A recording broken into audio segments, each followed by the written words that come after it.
Mari kita sama-sama baca firman Tuhan dalam Injil Matius pasal yang ke-24. Next. Amin. Di sini sudah ada langsung, tinggal baca aja biar menghemat waktu. Yuk kita baca sama-sama. 3, 2, 1, ya.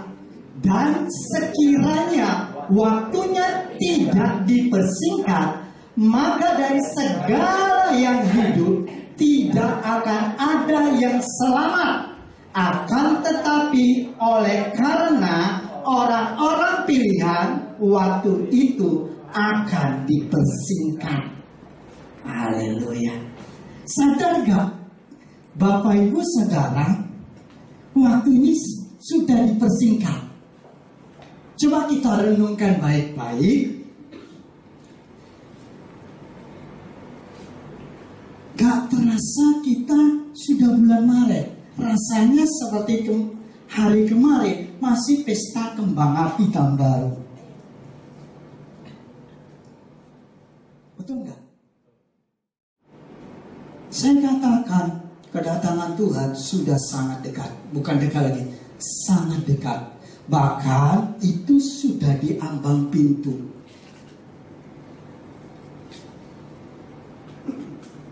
Mengapa harus dipersingkat? Jawabnya supaya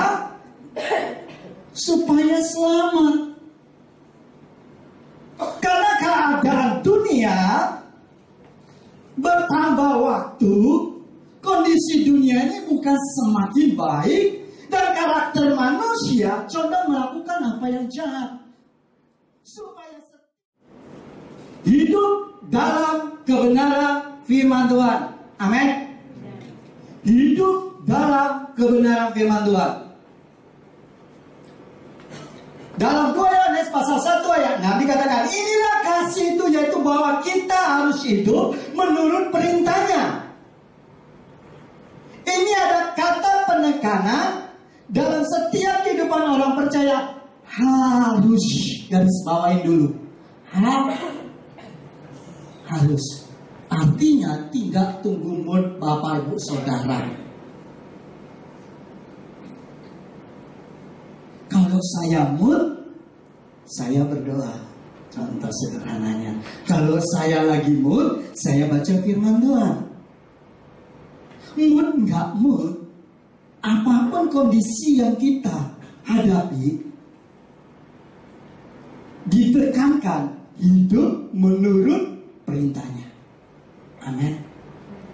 Amin. Ini bicara tentang wajib yang tidak bisa lagi dikompromi, ditawar dalam kehidupan setiap orang percaya kepada Tuhan Yesus. Harus hidup dalam kebenaran firman Tuhan. Standar iman kita, standar kedewasaan rohani kita adalah firman. Seturut dengan kacamata Tuhan. Bukan waktu lamanya kita menjadi orang percaya, bukan berapa banyak jam terbang kita melayani. Saya juga menyampaikan kepada diri saya, bukan berapa banyak jam terbang khotbah. No, itu bukan ukuran. Itu bukan ukuran Tuhan. Amin. Tapi ukuran Tuhan, firman. Karena di surga ada 3 kesaksian yang menyaksikan dalam perjalanan iman kita di muka bumi ini. Dalam hidup kita, salah satunya adalah firman.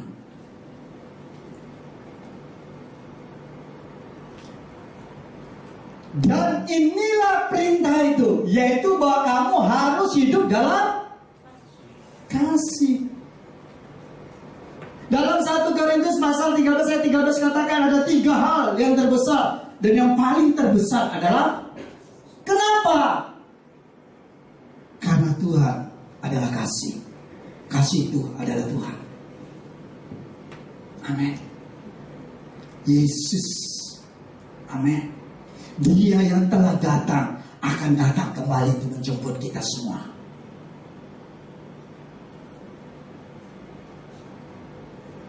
kasih tidak pernah melihat siapa, tapi kasih yang nyata dalam kehidupan manusia adalah kasih agape tanpa syarat. Karena Tuhan mengasihi kita tanpa syarat, maka hidup kita mengasihi orang lain juga tanpa syarat. Amin.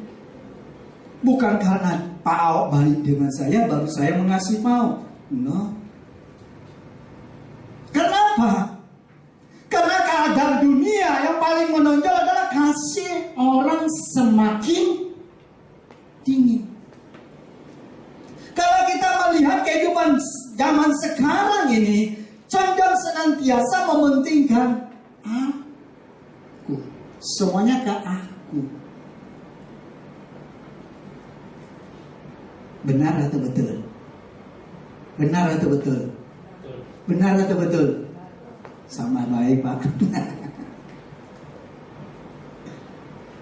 Mengapa begitu pentingnya dalam kehidupan kekristenan, dalam kehidupan orang yang percaya dan menerima Yesus sebagai Tuhan dan Juru Selamat, fokus dalam kehidupan kita, lifestyle kita adalah kasih.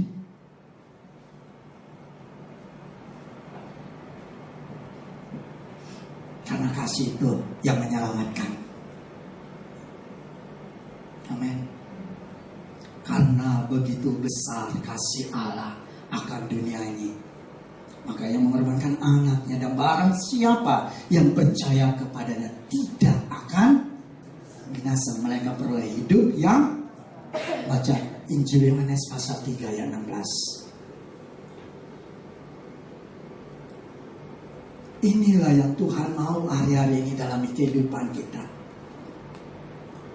Kasih kepada jiwa-jiwa. Kalau kita hidup dalam kebenaran firman Tuhan, maka kita mengaplikasikan dalam kehidupan sehari-hari, maka kita menjadi saksi Kristus. Hidup kita semakin hari semakin dipulihkan sehingga berdampak bagi orang lain. Amin. Hidup kita dipulihkan dan berdampak bagi orang lain. Bagaimana hidup kita mau berdampak bagi orang lain kalau hidup kita belum dipulihkan? Berdamai dulu pada diri sendiri.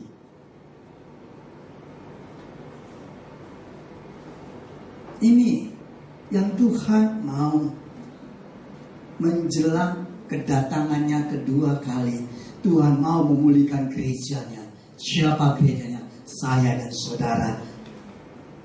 Tempat Tuhan bersemayam. Roh Tuhan ada pada kita. Amin. Amin. Amin. Karena penghakiman pertama kali itu dimulai dari bait Allah. Ini bukan bicara tentang bangunan fisik, tapi bicara tentang setiap orang yang percaya.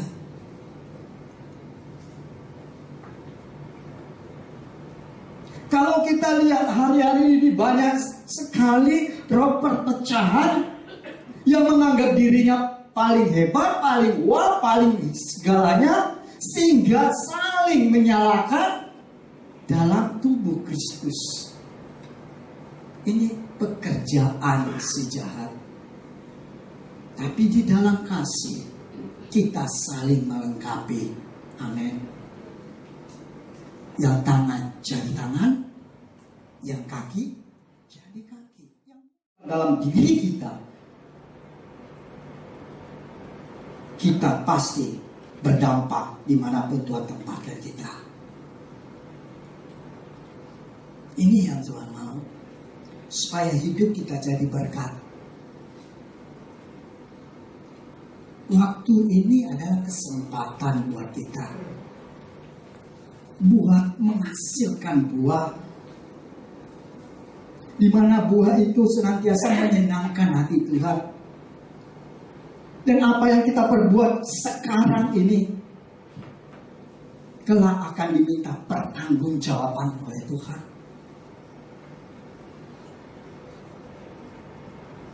Oleh karena itu, cintailah firman Tuhan. Amin. Karena ada waktunya di mana kalau kita haus dan lapar akan firman, firman itu tidak akan kita jumpai lagi. Mari kita sama-sama baca Amos pasal 8 ayat yang ke-11. Di sini nggak ada, nggak usah dibuka, saya ingat. Amos pasal 8 ayat yang ke-11. Saya minta tolong. Ada masanya, ada waktunya. Amos pasal 8 ayat yang ke-11 sampai ke-14. Saya minta seorang membacakan. Coba perhatikan baik-baik, dengarkan dengan teliti kata demi kata firman Tuhan ini. Saya bisa minta tolong seorang bacakan Amos pasal 8 ayat 11 sampai yang ke-14. Sesungguhnya waktu akan datang, demikianlah firman Tuhan Allah. Aku akan mengerimkan kelaparan ke negeri ini, bukan kelaparan akan makanan dan bukan kehausan akan air, melainkan akan mendengarkan firman Tuhan. Mereka akan mengembara dari laut ke laut dan menjelajah dari utara ke timur untuk mencari firman Tuhan, tetapi tidak mendapatnya. Pada hari itu akan rebah lesu anak-anak darah yang cantik dan anak-anak teruna karena kehausan.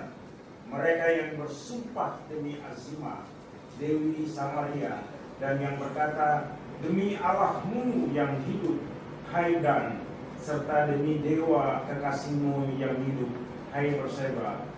Mereka itu akan rebah dan tidak akan bangkit lagi.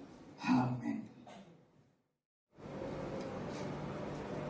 Selanjutnya, bagi kita orang percaya untuk menyambut kedatangan Tuhan, selain mempersiapkan itu, tetap beriman hanya kepada Tuhan Yesus. Tetap beriman. Perhatikan kata-katanya. Saya renungkan, ketika saya menuliskan ini, Tuhan, kenapa beriman? Kenapa tidak percaya saja? Saya dapat makna sederhana gini. Beriman hanya kepada Tuhan Yesus. Menyerahkan hidup seutuhnya kepada Tuhan. Baik itu pengharapan, segala hal hanya kepada Dia. Kalau dalam Ibrani pasal 11 ayat 1 kata iman adalah dasar dari segala sesuatu. Dasar baru dasar. Dasar. Lalu itu baru dasar. Garis bawahi dasar dari segala dan bukti. Kalau kita beriman, bukti kita berharap percaya kepada Tuhan, maka dikatakan Yakobus 5 ayat 7-8, kamu juga harus bersabar dan harus meneguhkan hatimu karena kedatangan Tuhan sudah dekat. Amin. Hello. Teguhkan hati. Apapun yang terjadi dalam hidup ini, teguhkan hati. Amin. Kalau kita dihujat orang, dipersalahkan orang, difitnah orang, tetap teguhkan hati. Kalau Bapak Ibu untuk mempertahankan iman kita, ini ada dua kelompok besar yang mengendalikan sistem kehidupan di dunia saat ini. Minggu lalu saya ada sampaikan cerita-cerita dikit dengan Pak Trans. Kelompok yang pertama di Freemason adalah organisasi tertua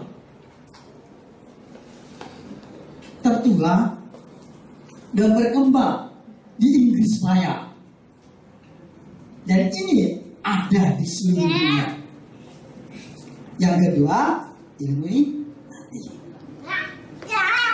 Next.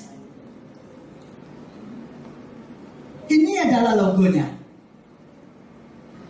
Jangkar sama musuh. Pernah lihat ini? Pak, di Indonesia kan nggak ada Pak. Siapa bilang? Next. Ini next. Lanjut. Ini di pemerintahan, di negara-negara ada simbol ini. Saya nggak perlu sebutkan, kurang etis. Ini pasti ada. Ini mereka ada. Pengendali dunia. Yang paling bawah, itu kan yang di tengah. Itu paling sering kali muncul.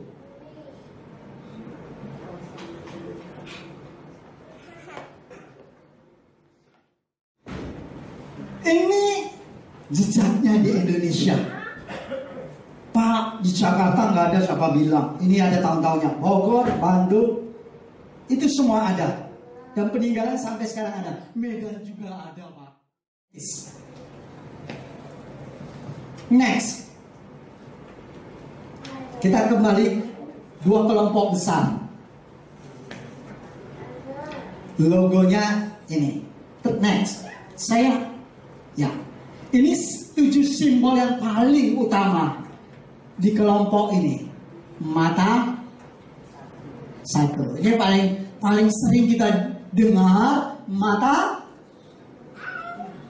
Kalau saya mau tanya, kira-kira di film kartun hari-hari ini yang dikeluarkan oleh Hollywood itu banyak logo ini enggak?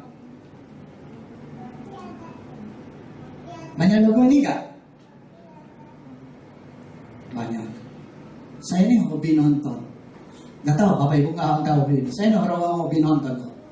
Anak saya hobi nonton film kartun, jadi saya ikut hobi nonton. Jadi saya teliti.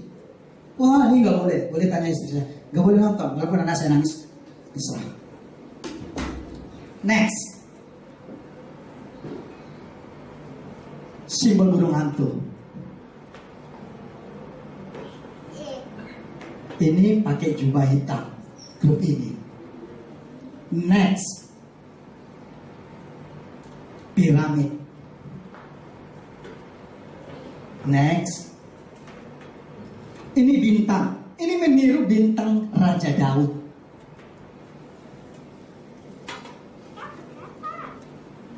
Ternyata ada maknanya. Nanti itu di bagian kedua. Ini hanya pembukaan. Next. Kalau ini sering kita tahu, bukan? Halo anak-anak muda. Ini perhatikan simbol ini. Kalau ada ini, itu berarti hati-hati.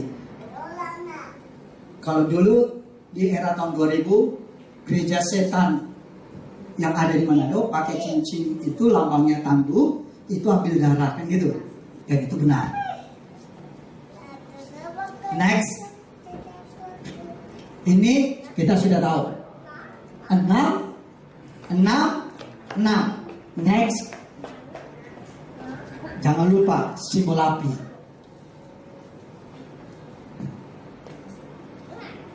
Next. Tatanan hidup. Ini dunia baru. Tatanan dunia baru. Nah, ini bahasa Inggris. Ternyata berapa pemimpin negara yang mempengaruhi ekonomi dunia ini sudah membentuk itu. Ya, ini biar nampak semua dari sini saya. Next. Programnya apa? Ini bahasa Indonesia, Inggris. Bahasa Indonesianya saya ada bikin bahasa Indonesia, kalau bahasa ini. Program, salah satu programnya kemarin saya sudah sampaikan ke Pak Frans adalah menjaga kehidupan manusia itu, jumlah manusia di muka bumi ini harus 1,5 miliar. Karena tidak seimbang tatanan dunia hari-hari ini. Jadi gimana caranya? Ya dibinasakan. Ada. Nanti saya akan buka dikit-dikit aja. Ini programnya. 10 program utama tatanan dunia baru. Yang paling nomor 1 ini untuk menjaga keseimbangan abadi dengan alam ini. Ini, waduh, Next. Ini salah satu alatnya. Saya ada nanti situ. Saya sampai cari tahu, jangan sampai situ-situ ditutup kembali. Gitu. Itu HARP adalah senjata mutakhir masa depan untuk membinasakan. Ini senjata canggih mengatur pikiran, gempa dan iklim dunia, termasuk tsunami di Indonesia. Ini 2 Yohanes pasal 1 ayat 17. Sebab banyak penyesat telah muncul dan pergi ke seluruh dunia yang tidak mengaku bahwa Yesus Kristus telah datang sebagai manusia. Itu adalah penyesat dan antikristus. Karena kita tahu hari-hari ini banyak orang yang jadi pembela Tuhan, yang mengkafirkan orang lain yang tidak sepaham, tidak sejalan dengan cara mereka. Apakah ini hanya kebetulan, Pak? Enggak. Karena ada teori konspirasi yang terjadi. Yang ketiga, untuk mempersiapkan diri kita, maka yang ketiga, kita harus membangun keintiman dengan Tuhan. Kenapa? Karena dengan doa, saya katakan dengan doa. Kalau kita BPH kan sekarang ini lagi doa dan puasa, salah satunya pokok doanya Indonesia dijauhkan dari virus corona.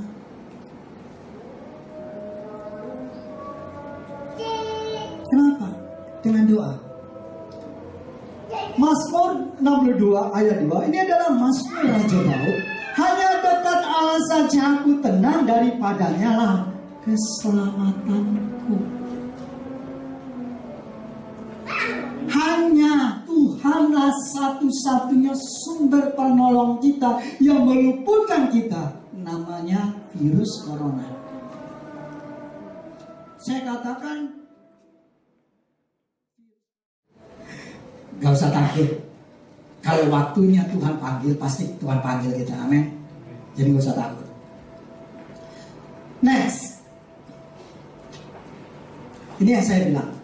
Makanya ditekankan, ini ucapan Yesus kepada murid dalam Injil Matius pasal 26 ayat 40. Tidakkah kamu sanggup berjaga-jaga 1 jam saja dengan aku? Berjaga-jagalah dan berdoalah supaya kamu jangan jatuh ke dalam pencobaan. Roh memang penurut, tetapi daging lemah. Banyak berdoa. Saya nggak mau mengulang lagi tentang Mazmur 91. Kalau foto profil saya itu sudah dari tahun lalu. Itu foto profilnya. Kalau yang lihat ada handphone saya nomor yang 1 lagi, itu foto profilnya pasti itu. Mazmur 91. Karena itu salah satu pasal di dalam pembinaan Paniko yang selalu dibacakan, dihafalkan, dan menjadi doa.